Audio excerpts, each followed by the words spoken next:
unfortunately. But can I suggest, if you came to the Highlands and you've got lots of time, drive down to Loch.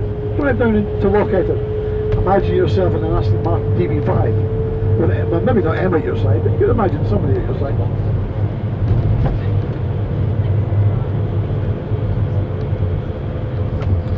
And imagine the road builders in the 1700s building roads over this landscape.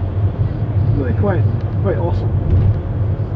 The weather is not always like this, and you can still see hundreds of little single arch bridges. That's one on the line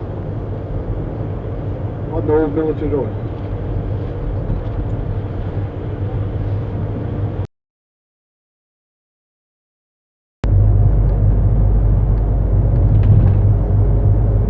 One that would have been, which would have been two separate houses originally, and would have had a roof made from turf and heather. Now it's slate. I'll tell you about the slate in a minute. With this one, it's a red doors and windows. That would have been around the 1692.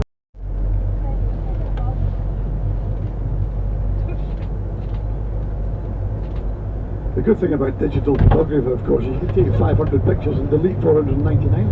Yeah, of course. Opened in 1890.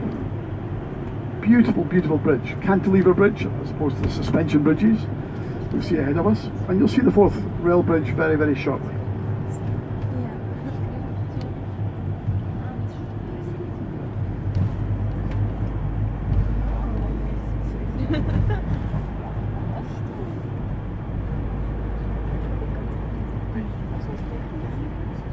Unfortunately, it's quite cloudy. I was rather hoping that we'd get the sun's rays striking the very distinctive colour of the fourth rail bridge, but not to be. Never mind.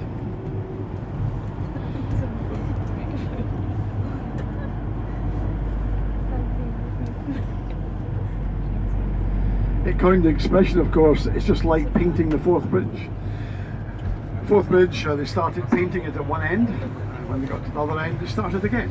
It was just like that. Nowadays, well, all original lead-based paint was taken away, and a modern epoxy paint, which is allegedly going to last 25 years, was applied. We'll see what happens. That was about 5 years ago. So, this is the fourth road bridge. And on our left, as we come onto it, have a look to the left. Fourth rail bridge. Absolutely fabulous.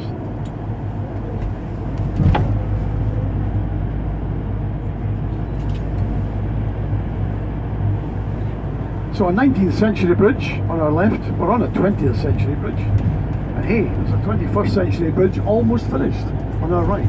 The difficulty that I had in the high wind is taking down these tower cranes. They were the highest in Europe at one time. They're now greatly reduced. They're just gradually coming down. They were absolutely enormous.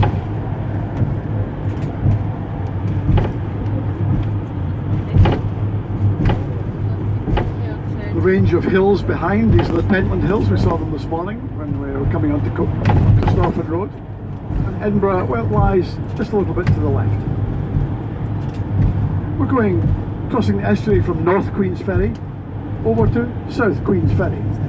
And prior to 1964, prior to this bridge opening, two ferries continuously crossed the estuary, continuing across this firth.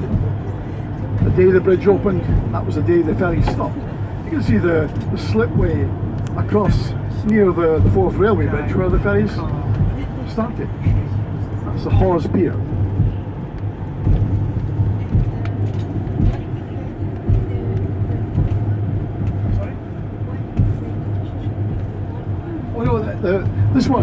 This bridge is remaining.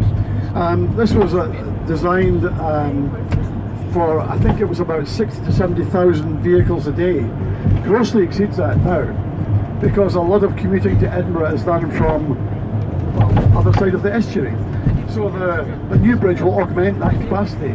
Now it may be that private vehicles will use the new bridge and commercial vehicles will use this bridge. I don't really know. It's up to the traffic management people to sort out what's going to happen.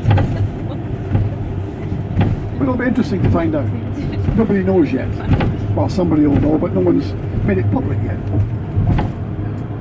So around about 5 minutes to the edge of Edinburgh, officially the edge of Edinburgh's South Queen's Ferry, but really it's not. There's a a bit of farmland between here and Edinburgh. So about 5 minutes to the edge of Edinburgh.